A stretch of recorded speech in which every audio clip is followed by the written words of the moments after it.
Hi hello friends, എല്ലാ കൂട്ടുകാർക്കും advocate Anjali സീരിയലിന്റെ ഇനി വരാൻ പോകുന്ന അടിപൊളി പ്രൊമോ റിവ്യൂയിലേക്ക് തന്നെ സ്വാഗതം കേട്ടോ. അതായത് നമ്മുടെ വീക്കെൻഡ് പ്രൊമോ റിവ്യൂയിലേക്ക് സ്വാഗതം. ചാനൽ ആദ്യമായിട്ടാണ് കാണുന്നതെങ്കിൽ ഒന്ന് സബ്സ്ക്രൈബ് ചെയ്ത് ലൈക്ക് ചെയ്ത് സപ്പോർട്ട് ചെയ്യാൻ വേണ്ടി മറക്കല്ലേ. നമ്മുടെ ടി വിയിൽ കാണിച്ച പ്രൊമോയും അതുപോലെ തന്നെ സോഷ്യൽ മീഡിയയിൽ കാണിച്ച പ്രൊമോയും രണ്ടും രണ്ടാണ് കേട്ടോ. അതുകൊണ്ട് ടി വിയിൽ കാണിച്ച പ്രൊമോയാണ് ഞാൻ ആദ്യം പറയാൻ വേണ്ടി പോണത്. അങ്ങനെ അഞ്ജലിയുടെ രഹസ്യ വിവാഹം കഴിഞ്ഞു എന്ന് പറഞ്ഞിട്ട് അനുപമ അവിടെ നിന്ന് കൊട്ടി ആഘോഷിച്ച് പറഞ്ഞു പോകുന്നുണ്ട്. അത് കേട്ട് നമ്മുടെ ശിവരാമനും ശ്യാമളയും ആകെ വിഷമിച്ചിരിക്കുക. ഈ പെണ്ണിത് എന്താ പറഞ്ഞിട്ട് പോയത് എന്നൊക്കെ പറഞ്ഞ് ശ്യാമള ആകെ വിഷമിച്ച് അകത്തേക്ക് കയറുന്നുണ്ട്. അനുപമ അവിടെ നിന്ന് അങ്ങോട്ട് പോകുക കേട്ടോ. അതിനുശേഷം ശിവരാമനാണെങ്കിൽ നേരെ മുറിയിലേക്ക് കയറി വാതിലടച്ച് അങ്ങനെ നിൽക്കാണ്. അപ്പോ നല്ല മഴയും പെയ്യുന്നുണ്ട്.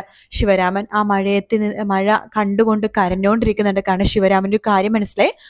അനുപമ പറഞ്ഞതെല്ലാം സത്യമാണ്. നമ്മുടെ അഞ്ജലിയുടെ രഹസ്യ വിവാഹം കഴിഞ്ഞു എന്ന് നമ്മുടെ ശിവരാമന് ഏറെ കുറെയൊക്കെ മനസ്സിലായിട്ടോ. അതെന്താന്ന് ചോദിച്ചു കഴിഞ്ഞാൽ അനുപമ അത്ര ധൈര്യത്തോടെ അവിടെ വന്ന് പറയണമെന്നുണ്ടെങ്കിൽ ഒരു കാരണവുമില്ലാണ്ട് അങ്ങനെ പറയില്ലെന്ന് നമ്മുടെ ശിവരാമന് നന്നായിട്ട് അറിയാം. അതുകൊണ്ട് ശിവരാമൻ അത് വിശ്വസിച്ച് ആരും അറിയാതെ പൊട്ടി കരഞ്ഞോണ്ടിരിക്കുകയാണ് റൂമില്. ഇന്ദിരയും ശ്യാമളയും ആര്യയും മാത്രമാണ് ഇപ്പൊ ഹാളിലുള്ളോട്ടെ. ഇന്ദിര പറയണ്ട്, എന്നാലും മിണ്ടാപ്പൂജ കാലം ഒടച്ചല്ലോ. എടി ശ്യാമള, നിന്റെ രണ്ട് മക്കളും ഇങ്ങനെയായി പോയല്ലോ. ഒരുത്തി ആദ്യമേ ഒളിച്ചോടി പോയി വിവാഹം കഴിച്ചു. അത് അനിയത്തിക്ക് വേണ്ടി കണ്ടുവച്ച ചെക്കനെ കൊണ്ടേ വിവാഹം കഴിച്ചു. പറ്റിച്ച് പറഞ്ഞു പിടിച്ച് വിവാഹം കഴിച്ചു. ഇപ്പതേ രണ്ടാമത്തെ മോള് വിവാഹം കഴിഞ്ഞിട്ട് മിണ്ടാതിരിക്കുകയാണ് എന്ന് പറയുമ്പോഴേക്കും ആര്യ പറയണ്ട, അമ്മ ഒന്നും മിണ്ടാതിരിക്കേ. ദേ അഞ്ജലിയുടെ രഹസ്യ വിവാഹം കഴിഞ്ഞു എന്ന് അനുപമ പറഞ്ഞു കഴിഞ്ഞാൽ ആരും ഇവിടെ വിശ്വസിക്കാൻ പോകുന്നില്ല. അമ്മ വേണമെങ്കിൽ വിശ്വസിച്ചോ, പക്ഷെ ഞാനും അമ്മായി മാമനും ആരും വിശ്വസിക്കില്ല. അഞ്ജലിൽ അറിയാവുന്ന ആരും അത് വിശ്വസിക്കാനും പോകുന്നില്ല എന്ന് ആര്യ ഉറക്കെ വിളിച്ചു പറയുമ്പോഴും ആര്യയുടെ മനസ്സിൽ പല സംശയങ്ങളാട്ടോ. കാരണം കുറച്ചു ദിവസങ്ങൾക്ക് മുമ്പ് അഞ്ജലി ഒരു ദിവസം രാത്രി വൈകി വന്നിട്ടുണ്ടായിരുന്നു. അന്ന് വൈകി വന്നപ്പോഴേക്കും അഞ്ജലി എടുത്ത് ആര്യ സംസാരിക്കുന്ന സമയത്ത് അഞ്ജലിയുടെ നെറ്റിയിൽ സിന്ദൂരത്തിന്റെ പാടുണ്ടായിരുന്നു. അതെന്താന്ന് ചോദിച്ചപ്പോ അഞ്ജലി ഒന്നും മിണ്ടാതെ അകത്തേക്ക് കയറി പോവാണ് ചെയ്തത്. അപ്പൊ അതൊക്കെ ആലോചിച്ചിട്ട് നമ്മുടെ ആര്യയൊക്കെ ചില സംശയങ്ങളൊക്കെ ഉണ്ടെങ്കിലും അമ്മയുടെ മുമ്പിൽ സമ്മതിച്ചു കൊടുക്കാത്തയാണ് ആര്യ. ശ്യാമളക്കും എന്തൊക്കെയോ വല്ലാത്ത പേടിയും കാര്യങ്ങളൊക്കെ ഉണ്ട് കേട്ടോ. അഞ്ജലിനെ അപ്പൊ തന്നെ ശ്യാമള വിളിക്കുന്നുണ്ടെങ്കിലും അഞ്ജലി ഫോൺ എടുക്കുന്നില്ല. ഫോൺ പരിധിക്ക് പുറത്താണെന്നാണ് പറയുന്നത്. അതേസമയം അഞ്ജലിയും അതുപോലെ തന്നെ അർജുനും കൂടി നേരെ പോണത് ഈ ഒരു സിസ്റ്റേഴ്സ് വിളിച്ച ആ ഒരു മഠത്തിലേക്കാണ് പോകുന്നത് കേട്ടോ. അവിടെ സിസ്റ്റർമാർ നടത്തുന്ന ഒരു മഠമാണത്. അപ്പൊ ആ മഠത്തിലേക്ക് പോവാണ്. അപ്പൊ അവിടെ പോകുമ്പോഴേക്കും രണ്ട് മൂന്ന് സിസ്റ്റേഴ്സ് മുമ്പിൽ തന്നെ നിൽക്കുന്നുണ്ട്. അഞ്ജലി പറയുന്നുണ്ട്, ഞാനാണ് അഡ്വക്കേറ്റ് അഞ്ജലി. കുറച്ചു മുമ്പ് എന്നെ വിളിച്ചിരുന്നില്ലേ പത്മ? ഓ മനസ്സിലായി, ഇത് രാജീവ് അല്ലേ? ആ അതെ, നിങ്ങൾ അകത്തേക്ക് വരൂ, മദർ നിങ്ങൾ അന്വേഷിക്കുന്നുണ്ടായിരുന്നു, വരൂ എന്ന് പറഞ്ഞിട്ട് നമ്മുടെ അഞ്ജലിനെയും അർജുനെ അകത്തേക്ക് വിളിക്കുകയാണ്. മദറിനോട് ചോദിക്കുന്നുണ്ട് അഞ്ജലി, മദർ എനിക്ക് പത്മ ജീവിച്ചിരിപ്പെടുന്ന ഇപ്പോഴും വിശ്വസിക്കാൻ പറ്റുന്നില്ല. പത്മ മരിച്ചു എന്ന് പറഞ്ഞിട്ട് വേറൊരു പെൺകുട്ടിയുടെ ബോഡി ഞങ്ങള് ചിതയിലേക്ക് എടുക്കാൻ പോകുന്ന സമയമാണ്. അത് പത്മയല്ല, വേറൊരു പെൺകുട്ടിയാണെന്ന് പോലും അറിഞ്ഞത്. ഇപ്പോഴും പത്മ ജീവിച്ചിരിക്കണമെന്ന് ഒരു സ്വപ്നം പോലെയാണ് ഞങ്ങൾക്കൊക്കെ തോന്നുന്നത്. കഴിഞ്ഞ ദിവസം റെയിൽവേ ട്രാക്കിൽ പത്മനെ കാണാതായ റെയിൽവേ ട്രാക്കിന്റെ അടുത്ത് ഒരു അമ്പലമുണ്ട്. ആ അമ്പലത്തിൽ ക്യാമറയും കാര്യങ്ങളൊക്കെ ഉണ്ട്.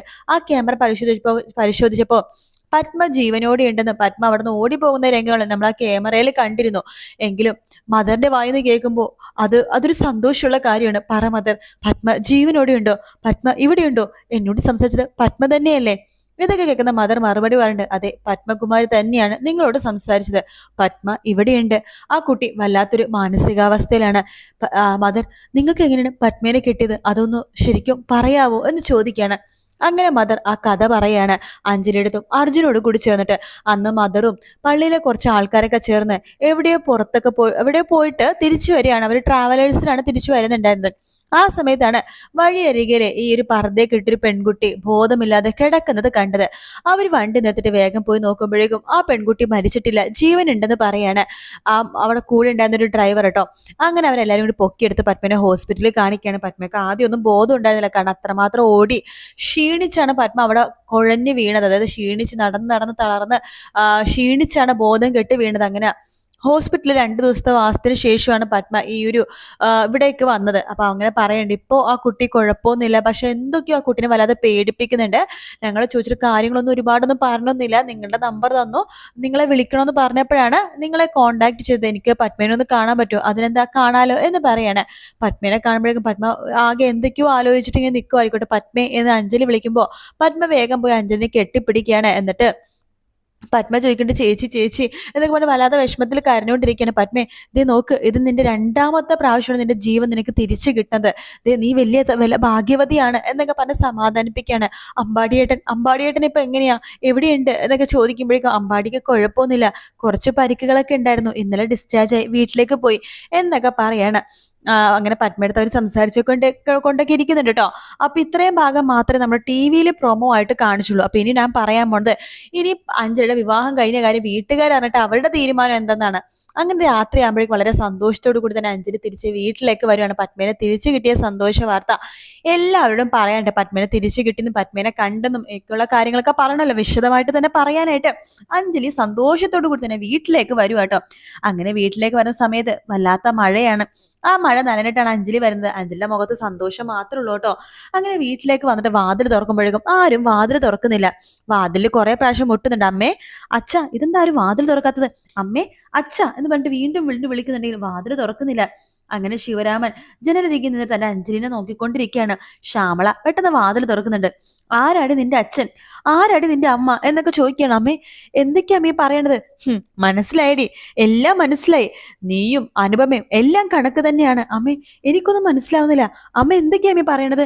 ദേ, നിന്നോട് ഒരേ ഒരു കാര്യം മാത്രമേ ഞാൻ ചോദിക്കുന്നുള്ളൂ, ഇങ്ങോട്ട് വാ എന്ന് പറഞ്ഞ് വിളിച്ചിട്ട് നമ്മുടെ അഞ്ജലിയുടെ കഴുത്തിൽ കിടക്കുന്ന താലിമാല, ഒളിപ്പിച്ചേക്കണ താലിമാലുണ്ടല്ലോ, അതെടുത്ത് പുറത്തേക്ക് ഇട്ട് നോക്കുവാണ് നമ്മുടെ ശ്യാമള. ഓഹോ, അപ്പൊ അനുഭവം പറഞ്ഞ സത്യം തന്നെയാണല്ലേ, നിന്റെ വിവാഹം കഴിഞ്ഞു അല്ലേടി എന്ന് പറയുമ്പോ പിന്നെ അഞ്ജലിക്ക് എന്ത് പറയണമെന്ന് അറിയില്ല. കാരണം സത്യങ്ങളൊക്കെ അവർക്ക് മനസ്സിലായി അഞ്ജലിക്ക്. അഞ്ജലി ഒന്നും മിണ്ടാതിരിക്കാണ്. ശ്യാമള പറഞ്ഞിട്ട്, നീ വീടിന്റെ വാതിൽ നിനക്ക് വേണ്ടി ഒരിക്കലും തുറക്കില്ല എന്ന് പറഞ്ഞിട്ട് വാതിൽ കൊട്ടി അടക്കാണ്. ഇതെല്ലാം കണ്ടും കേട്ടുകൊണ്ട് നമ്മുടെ ശിവരാമൻ ജനലരികിൽ നിന്നിട്ട് കരഞ്ഞോണ്ടിരിക്കുക കേട്ടോ. അഞ്ജലിക്ക് എന്ത് ചെയ്യണമെന്ന് അറിയില്ല. അഞ്ജലി ആ മഴ ഫുള്ളും തന്നെ അവിടെ തന്നെ നിൽക്കാണ്. ആര്യ നമ്മുടെ ശ്യാമയുടെ അടുത്ത് പറഞ്ഞിട്ട്, അമ്മായി വേണ്ട അമ്മായി, അവളോട് കാര്യങ്ങളൊക്കെ നമുക്ക് ചോദിച്ചു മനസ്സിലാക്കാം. ഒരിക്കലും അഞ്ജലി ഒരിക്കലും തെറ്റ് ചെയ്യുമെന്ന് ഞാൻ വിശ്വസിക്കുന്നില്ല. ഇതിന്റെ പിന്നിൽ എന്തോ സംഭവിച്ചിട്ടുണ്ട്. ഒരിക്കലും അഞ്ജലി നിങ്ങൾ ആരെയും മറന്ന് ഒരു വിവാഹം കഴിക്കില്ല. അത് നിങ്ങൾ വിശ്വസിക്ക്. നമുക്ക് കാര്യങ്ങളൊക്കെ അഞ്ജലിയോട് ചോദിച്ചു മനസ്സിലാക്കാം. പ്ലീസ് അമ്മായി, ഞാൻ പറഞ്ഞൊന്ന് കേക്ക്. ദേ ആര്യ, മിണ്ടാതിരുന്നോ നീ. എനിക്കും ശിവരാമേട്ടനും കുട്ടികളെ ജനിച്ചിട്ടില്ലെന്ന് ഞങ്ങൾ വിചാരിച്ച് ജീവിച്ചോളാം. ഇനി ശിവരാമേട്ടനും ഞാനും, എനിക്ക് ശിവരാമേട്ടനും മാത്രം മതി എന്നൊക്കെ പറഞ്ഞിട്ട് ശ്യാമള വാതിലൊന്നും തുറക്കുന്നില്ല. അകത്ത് കയറി പൊട്ടിക്കറിയാട്ടോ. ഇന്ദിരയ്ക്ക് ഏകദേശം സമാധാനായി. ഇന്ദിരക്കാരും അപ്പൊ തന്നെ അനുപമേനെ വിളിച്ച് പറയുന്നുണ്ട്.